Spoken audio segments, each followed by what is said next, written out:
That's who wrote this email. And I'm about to share with you. And I'm sure you're familiar with their website, she and her husband, John's. If you're not familiar with Fairy Woodland, fairywoodland.com, you ought to go. You ought to go check it out. You'll see some amazing stuff. Our now 6-year-old has, 3 or 4 fairy houses, and also little doors that you put on trees so that the fairies can open the door and go in. And I mean, it's amazing stuff. If you have kids or grandkids around 6, 7, 8, 9, 10 years old or older, I'm telling you, and they don't have one of these fairy houses, well, hi, Mike. We need your help to get the last few pieces in place for a project that John and I have been working on relating to the BP disaster in the Gulf. It's the Fairy Sand Project. John and I, along with so many others, watched in horror last summer as the oil poured into the Gulf waters and as toxic chemicals were dumped on the oil, creating what we all knew would be an environmental disaster of monster proportions.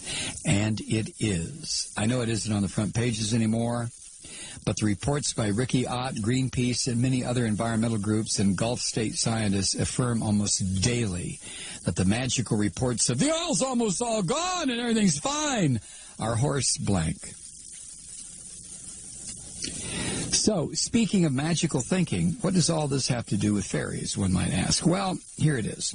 As the oil began coming ashore in the Florida Panhandle, a young woman who lives there read our website and noticed that each of our fairy houses is created in a bed of sand, sort of a metaphysical soup containing sand from special earth places around the planet. She, the woman in Florida, told us about her beloved special beach in Pensacola, which was being hard hit by the oil, and asked if she could send us some of the sand that was still clean enough to add to our sandbox. This is a huge container of sand where Bridget and John mix in sand from all over the world. Back to her email.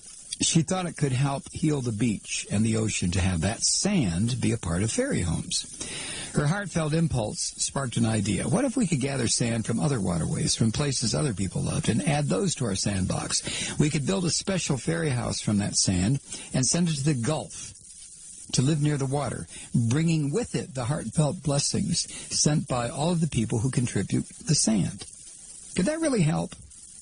We decided that it certainly couldn't hurt and was about as good as any BP or government plan we'd heard at the time. Besides, we happen to believe that love made into physical form is powerful magic.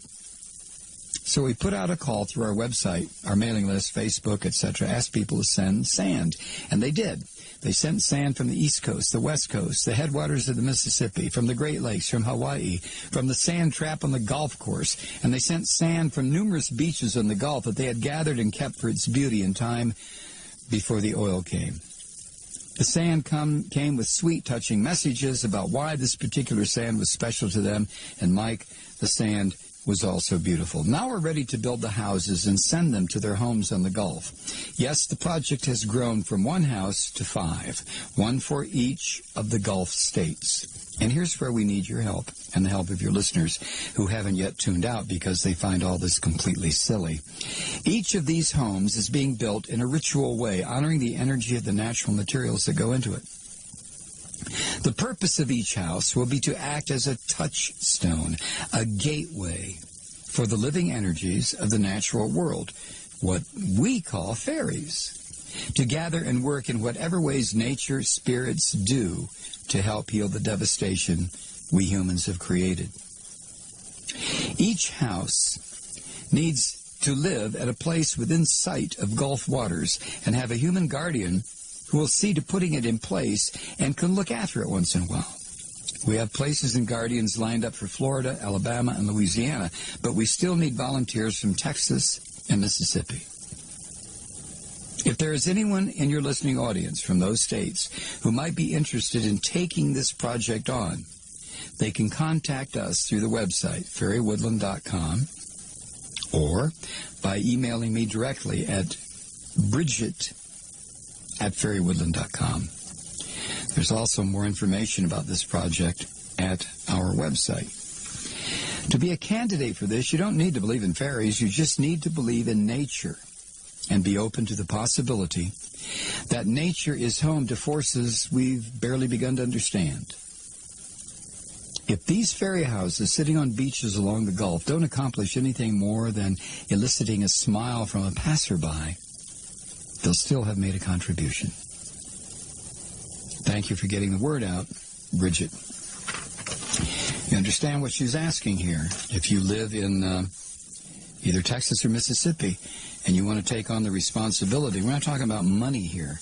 We're taking on the responsibility of one of these incredible houses that John builds. You want to see how incredible? Go to their website, fairywoodland.com. Go there. Look at them. Marvel.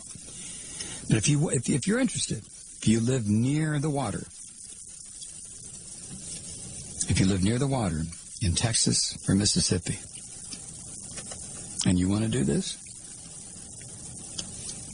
get in touch with them.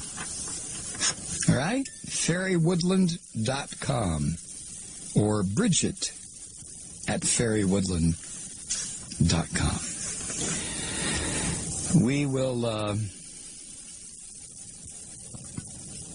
we'll be back after this break. Is it time for a break? Yeah, it's time for a break. Go ahead. We'll be right back. Stay with us. I'm Mike Mulloy.